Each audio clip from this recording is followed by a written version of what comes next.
অবশেষে নতুন পুরপ্রধান পেল তাম্রলিপ্ত পুরসভা। বুধবার আদালতের নির্দেশ মেনে আয়োজিত নির্বাচনে তমলুকের নতুন চেয়ারম্যান নির্বাচিত হলেন বৈদ্যনাথ সিনহা। তবে এই নির্বাচন প্রক্রিয়া শেষ হলেও বিতর্ক পিছু ছাড়ল না। প্রসঙ্গত, গত 11ই নভেম্বর দলের শীর্ষ নেতৃত্বের নির্দেশে তমলুক পুরসভার চেয়ারম্যান ও ভাইস চেয়ারম্যান পদ থেকে ইস্তফা দিয়েছিলেন দীপেন্দ্র নারায়ণ রায় ও লীনা মাভৈ রায়। 20 নভেম্বর ওয়ার্ডের কাউন্সিলর চঞ্চল খাড়াকে 1 মাসের জন্য অস্থায়ী চেয়ারম্যানের দায়িত্ব দেওয়া হয়েছিল। তবে অভিযোগ ওঠে, নির্ধারিত সময়সীমা পেরিয়ে যাওয়ার পরও তিনি পদ আঁকড়ে কাজ চালিয়ে যাচ্ছিলেন। এই অবৈধ নিয়োগের বিরুদ্ধে সরব হয়ে হাইকোর্টে দ্বারস্থ হন 10 নম্বর ওয়ার্ডের সাসপেন্ড হওয়া তৃণমূল কাউন্সিলর পার্থসারথী মাইতি এবং 2 বিজেপি কাউন্সিলর জয়া দাস নায়েক ও শবরী চক্রবর্তী। আদালত স্পষ্ট জানিয়ে দেয়, চেয়ারম্যান নিয়োগের প্রক্রিয়া সঠিক ছিল না। আগামী 1 মাসের মধ্যে কাউন্সিলরদের ভোটের মাধ্যমে নির্বাচন প্রক্রিয়া সম্পন্ন করতে হবে। আদালতের নির্দেশ মেনেই বুধবার দুপুর 2:30 নাগাদ পুরসভার মিটিং রুমে বৈঠকে বসেন কাউন্সিলররা। সভায় সভাপতিত্ব করেন প্রাক্তন চেয়ারম্যান দীপেন্দ্র নারায়ণ রায়। সেখানেই দলের উচ্চ নেতৃত্বের নির্দেশে বৈদ্যনাথ সিনহার নাম চেয়ারম্যান পদের জন্য প্রস্তাব করা হয়। কাউন্সিলরদের সমর্থনে তিনি নির্বাচিত হন। পরে 5 নম্বর ওয়ার্ডের কাউন্সিলর সুফিয়া বেগমকে ভাইস চেয়ারম্যান হিসেবে বেছে নেন তিনি। পুরসভার এক্সিকিউটিভ অফিসার তাদের শপথ বাক্য পাঠ করান। তবে অনুষ্ঠান চলাকালীনই চঞ্চল খাড়া ও তার অনুগামী কয়েকজন কাউন্সিলরের সভা ত্যাগ করা নিয়ে গুঞ্জন শুরু হয়েছে। যদিও বিদায়ী ভারপ্রাপ্ত চেয়ারম্যানের দাবি, দলের নির্দেশেই আমরা এসেছিলাম। নতুন চেয়ারম্যানের নাম ঘোষিত হওয়ার পর আমি বেরিয়ে এসেছি। অন্যদিকে নবনির্বাচিত পুরপ্রধান বৈদ্যনাথ বাবু বলেন, সবাইকে নিয়েই কাজ করতে চাই। কেউ বেরিয়ে গিয়ে থাকলে সেটা নিয়ম মেনেই করেছেন। না, চাওয়াটা ঠিক এইভাবে ব্যাখ্যা করা ঠিক নয়। আমরা চেয়েছিলাম নৈতিক আর অনৈতিকের মধ্যে নৈতিকতার জয় হোক। গত 23 তারিখ মানে 12 ডিসেম্বরে 2025 আমাদের মহামান্য উচ্চ আদালত রায় দিয়েছিল যে যেভাবে যে প্রসেসে 20 নম্বর ওয়ার্ডের কাউন্সিলর চঞ্চল কুমার খাড়াকে ইনচার্জ হিসেবে করার সত্ত্বেও উনি যেভাবে 18 তারিখের পর ডিসেম্বরে 18 তারিখের পর উনি যেভাবে চেয়ার দখল করে নিয়েছিলেন, তো সেটাকে মহামান্য আদালত ওটাকে খারিজ করে একটা রায় দিয়েছিল যে আগামী 30 দিনের মধ্যে আগামী 23 তারিখের মধ্যে নতুনভাবে একদম নির্বাচন প্রসেস মেনটেন করে একজন চেয়ারম্যান নির্বাচন করতে হবে। তারই আজকে 23 তারিখ, আজকে সেই প্রসেসই মেনটেন হলো। হ্যাঁ, 21 তারিখ সেই প্রসেসই মেনটেন হলো, মানে 23 তারিখের মধ্যে ওটা করার দরকার ছিল। তো সেই প্রসেসটা মেনটেন হলো। তো প্রথমেই বলবো যে তাম্রলিপ্ত পৌরসভার ইতিহাসের মধ্যে তাম্রলিপ্ত বোর্ডের একটা বোর্ডের টার্মেই 3টে চেয়ারম্যানকে দেখতে পেল আমাদের তাম্রলিপ্ত পৌরবাসী। এটা একটা হাস্যকর বিষয়। যাই হোক, তো এটা যে দলের যারা তাদের সিদ্ধান্ত তারা করেছেন, তা আমরা চেয়েছিলাম নৈতিকতার জয় হোক। যেই চেয়ারম্যান হোক, যেই চেয়ারে বসুক, সে যেন প্রসেস মেনটেন করে তার চেয়ারের মর্যাদা রেখে বসুক। আমরা এটাই চেয়েছিলাম। কারণ আমরা বিরোধী যে যারা 2জন কাউন্সিলর আছি, আমরা নিশ্চয়ই চেয়ার দখল করব না। এই চেয়ার দখলের লড়াইয়ের মধ্যে আমরা ছিলাম না। আমরা প্রসেসের লড়াইয়ে ছিলাম, সঠিক প্রসেস মেনটেন করে যাতে কাজটা হোক। তো আপনারা দেখেছেন যে বিগত দিনে যিনি চেয়ারম্যান ছিলেন, প্রথম চেয়ারম্যান, তাদের বোর্ডের মানে জয়ের পর, বোর্ড গঠন হওয়ার পর যিনি হয়েছিলেন দীপেন্দ্র নারায়ণ রায়, উনি ছিলেন। উনি ওনার মতন চালিয়েছিলেন। উনি চেয়েছিলেন যে বোধহয় সবাইকেই খুশি করা যায়, তাই উনি 3 বছরের মাথায় উনি সরে গেলেন। কেন সবাইকে চেয়ারে বসে সবাইকে খুশি করা যায় না, চেয়ারের মর্যাদা রেখে কাজ করাটাই আমাদের মনে হয় সবথেকে বেশি প্রয়োজনীয়তা। তাই উনি চলে গেলেন। তারপরে যিনি এলেন, তিনি ভাবলেন যে জুতো সেলাই থেকে চণ্ডীপাঠ তিনি একাই করবেন, আর চেয়ারম্যানের চেয়ারটা দলীয় চেয়ারে পরিণত করবেন। চেয়ারম্যানের রুমটাকে দলীয় রুমে পরিণত করেছিলেন। দলীয়ভাবে উনি জবরদখল করে বসেছিলেন। তাই আমরা হাইকোর্টের দ্বারস্থ হয়েছিলাম। হাইকোর্টের দ্বারস্থে হাইকোর্টের নির্দেশে আজকে এই যে নির্বাচন প্রসেসটা মেনটেন হলো, আজকের প্রসেসে নতুনভাবে প্রসেস মেনটেন করে সবার প্রস্তাব নিয়েই তো 14 নম্বর ওয়ার্ডের কাউন্সিলর বৈদ্যনাথ সিনহাকে চেয়ারম্যান নির্বাচন করা হলো। তো চেয়ারম্যান নির্বাচন করার পরে ওনাকে এক্সিকিউটিভ যিনি ছিলেন আমাদের এখানকার এক্সিকিউটিভ স্যার, উনি ওথ করালেন। তো এখন আমার একটাই বক্তব্য যে যিনি নতুন নির্বাচিত হয়ে চেয়ারম্যান হলেন, এই মুহূর্তে চেয়ারে বসলেন, তার কাছে আমরা 2 বিরোধী কাউন্সিলর হিসেবে বলতে পারেন বা এই পৌর নাগরিক হিসেবে বলতে পারেন, একটাই কথা বলবো যে পৌরসভার যে চেয়ারটা এক সময় আমাদের যে পৌরসভায় নেতাজি সুভাষচন্দ্র বসু এসেছিলেন, সেই চেয়ারম্যানের মর্যাদা রেখে উনি কাজ করবেন। 20টা ওয়ার্ডের মধ্যে 18টা ওয়ার্ড তাদের দলের 2টো বিরোধীদের, সেই 2টোর ক্ষেত্রে কোনো বিরোধিতা না দেখে, কোনো দল বিরোধী না দেখে, চেয়ারের মর্যাদা রেখে প্রশাসনিক চেয়ারকে প্রশাসনিক চেয়ার ভেবেই কাজটা করবেন, আর 20টা ওয়ার্ডেরই সমমর্যাদা রেখে কাজ করবেন। 2 বিরোধী কাউন্সিলরকে সমান মর্যাদা দিয়ে আগামী দিনে উনি পৌরসভার উন্নয়নমূলক কাজগুলো করবেন। এটাই ওনার কাছে আমাদের দাবি থাকবে বা আশাও থাকবে। তার কারণ এটাও ঠিক, আজকের এই চেয়ারটা, ওনার যেই চেয়ারটা, কিন্তু উনি মানবেন কি না মানবেন, আমাদের যেই নৈতিকতার ওই অনৈতিকতার যে লড়াইটা ছিল, এই লড়াইয়ের ফলেই কিন্তু আজকে এই চেয়ারটা উনি পেয়েছেন। তাই জন্য এই দাবিটা আমাদের থাকবে। আমার নাম শবরী চক্রবর্তী, আমি 19 নম্বর ওয়ার্ডের কাউন্সিলর।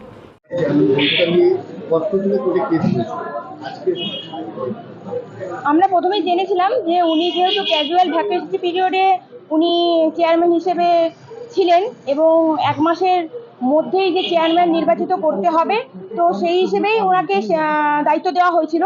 কিন্তু উনি নিজেকেই 1 মাসের পিরিয়ড চলে যাওয়ার পরেও, 18 তারিখের ডিসেম্বরে পড়ে যাওয়ার পরেও উনি নিজেকে চেয়ারম্যান হিসেবে, বৈধ চেয়ারম্যান হিসেবে উনি নিজেকে প্রতিষ্ঠিত করতে চেয়েছিলেন।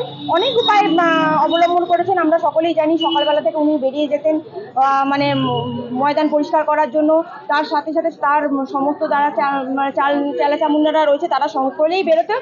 কিন্তু অ্যাকচুয়ালি সেটা তো কথা নয়। উনি যদি চেয়ারম্যান হিসেবে কাজ করতেন, উনি যদি সঠিক পদ্ধতিতে নিয়ম মাফিক যদি আসতেন তাহলে ঠিক ছিল।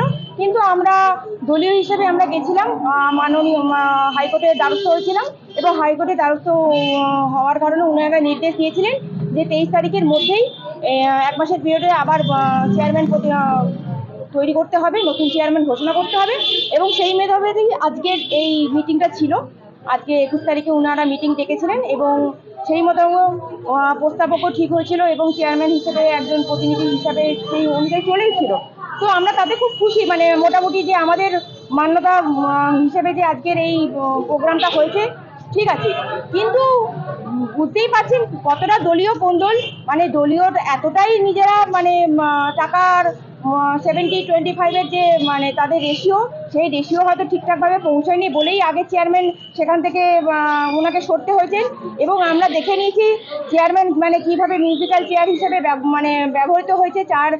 4 বছরে 3টে চেয়ারম্যান আমরা দেখে নিলাম।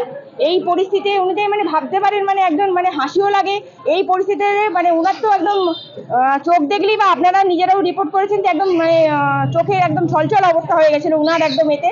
উনি সেখানে থাকেননি, উনি ভেবেছিলেন যে এই যে 5 দিন ছুটি রয়েছে 22 তারিখ থেকে 26 তারিখ, আজকে ওনারা শপথ বাক্য পাঠ নেওয়াতে চাইছিলেন না।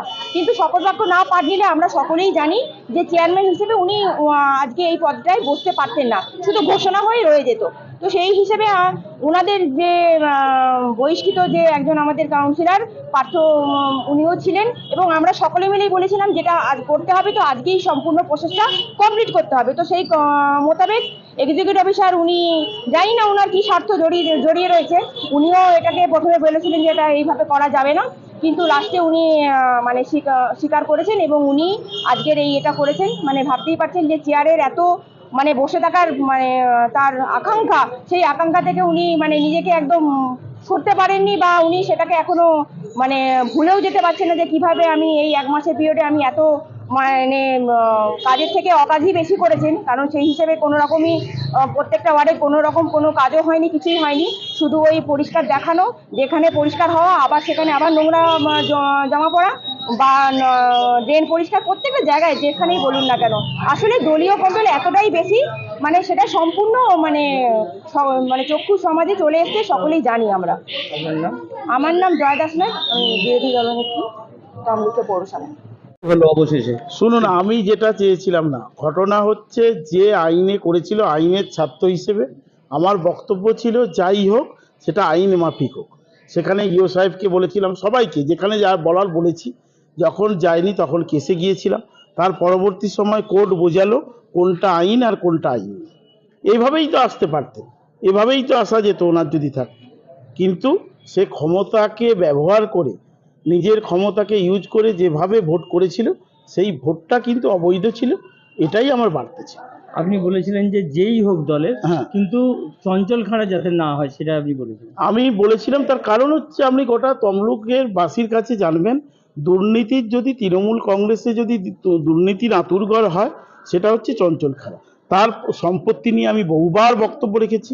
সে কোন বাড়ির ছেলে ছিল আজ কোন জায়গায় এসেছি, কোথা থেকে এসেছি। সেইটা বলেছিলেন বলেই তো আপনাকে আমাকে সাসপেন্ড করেছে, তাহলে সাসপেন্ড করেছে, ঠিক আছে। আমার বক্তব্য তৃণমূল কংগ্রেস আমি আগেও করতাম, আজও করি, কিন্তু আমি কেসে গিয়েছিলাম এই কারণে, আমিও যেমন গিয়েছিলাম, বিরোধী দল পরবর্তী সময় গিয়েছিল, তারাও গিয়েছিল, যে যেভাবে বসেছিল সেটা বৈধতা ছিল। আজকে খুশি? আজ খুশি মানে সবাই, আজকে নর্মালি মানে 20 জন আমাদের কাউন্সিলর, সেখানে সবাই সম্মতিতে, কেউ আমরা যে বলিনি যে আরেকজন প্রার্থী, তার কারণ আমরা তমলুকবাসী সৎ ভদ্র প্রার্থী চাই। বলছি আপনাকে বোর্ড মিটিং একটু উত্তেজিত কথা বলতে দেখা গেল। হ্যাঁ, বক্তব্য ছিল যে আজকে চেয়ারম্যান নির্বাচনের পর ওনার শপথ বাক্য পাঠ করাবেন না। ইও সাহেবকে আমি বললাম আইনের কোথাও লেখা নেই, আমি ওখানকার মানে কেস করেছিলাম, আমি জানি, আমি কাগজটা দেখুন, আপনি যখন নিজে এটা নির্বাচন করলেন তাহলে কেন আপনি আজকেই শপথ গ্রহণ পাঠ করাবেন না।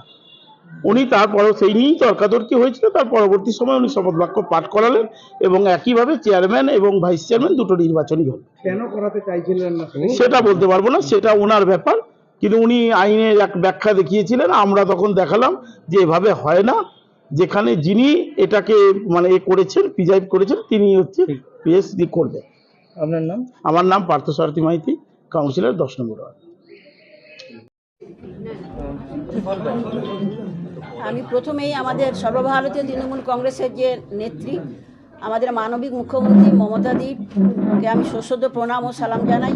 সেই সঙ্গে আমাদের যুব আইকন সুপ্রিমো, আমাদের সবচেয়ে কনিষ্ঠতম আমাদের এমপি আমাদের অভিষেক ব্যানার্জিকে আমি আমার শ্রদ্ধা জানাই।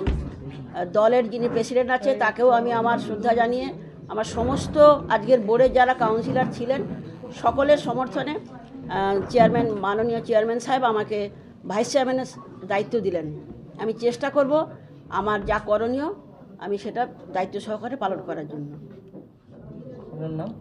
আমার নাম সুফিয়া বেগম।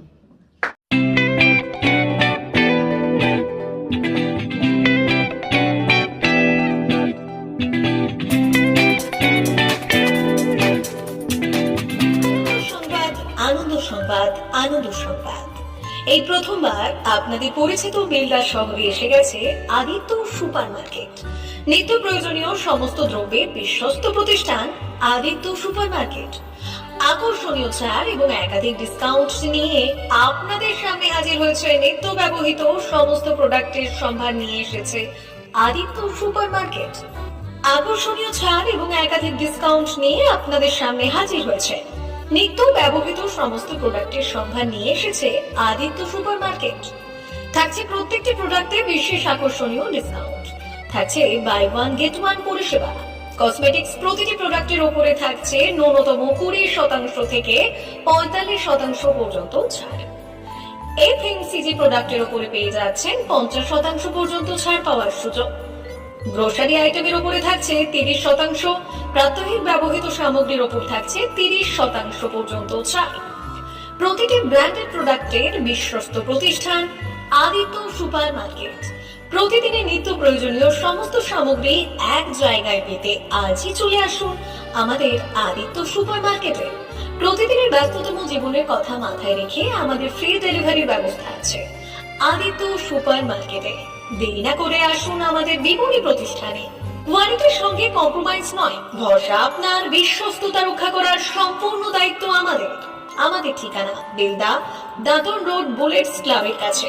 যোগাযোগ করুন এই নাম্বারে 8348830676।